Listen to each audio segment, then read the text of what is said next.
Rachel Hinde-Constantino, and you're watching City View. Today on the show, I have Sean Pilcher, building official for the City of Salina, and he's here to talk about seasonal pools. Welcome. Thank you. Okay, so tell me, what is considered a seasonal pool? It's one that can be, it's taken up and down during the spring and summer seasons. It's usually one of those blue bladder type pools with the inflatable ring around the top. Okay. Is generally what we see. There are other above ground types, but those are permanent in nature.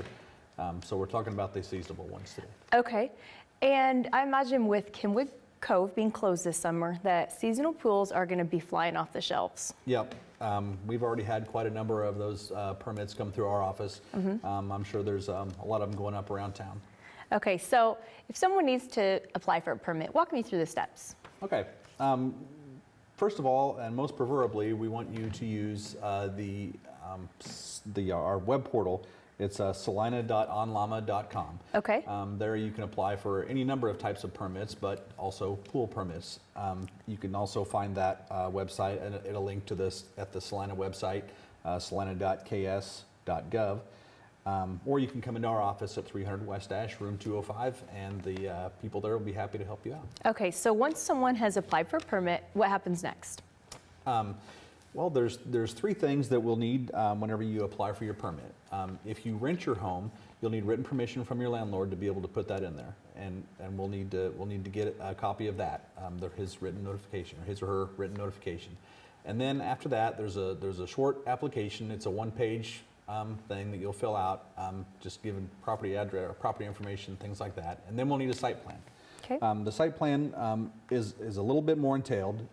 It's going to show the location of the pool, your distances to your property lines, the fence that you'll have around there, location of overhead power lines, distances from the pool to overhead power lines, and all existing structures on the lot. Okay, and when someone's developing a site plan, what do you see as like one of the most common things that they're maybe not considering in terms of safetiness for the pool? It's very important. The power lines and the fence are probably the two most important things. We also need to show that you're at least 3 feet from your property lines and other structures on the lot.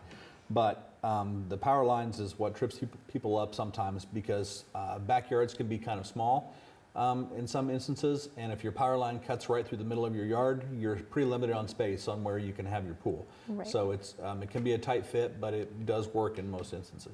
Okay. So once someone has applied for a permit, is this something that every year they have to continue to do? No. Once you apply for it once, then at the end of the year, if you take it down and you put it back up in the same location, then you're good to go. You don't need a new permit or anything like that.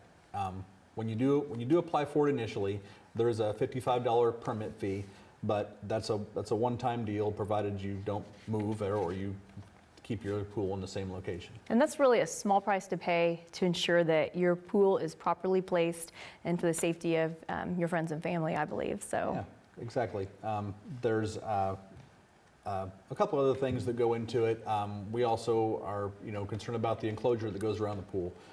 We're trying to avoid a neighborhood kid running by and seeing your pool and thinking, well, I want to just jump right in. Right. We want to think about the safety of the kids like that, make sure that nobody's in it that's not supposed to be. So if you have a seasonal pool, you can have a chain link fence, but it has to be 48 inches tall. And also the gates that access it have to swing outward away from the pool. The gates have to be self-closing and self-latching. So if somebody goes out, they can't forget to leave it open. It'll swing back shut and latch. Okay. Well, there's a lot to know. And if someone wants to find more information, where can they go?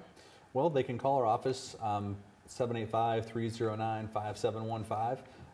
Somebody will answer the phone there. They'll be happy to help you. Also, they can go to our website at salina-ks.gov, and there's information there you can find as well. Okay, well, thank you for coming on the show today. We'll have to have you on at the end of summer and talk about draining pools. Very good. Okay.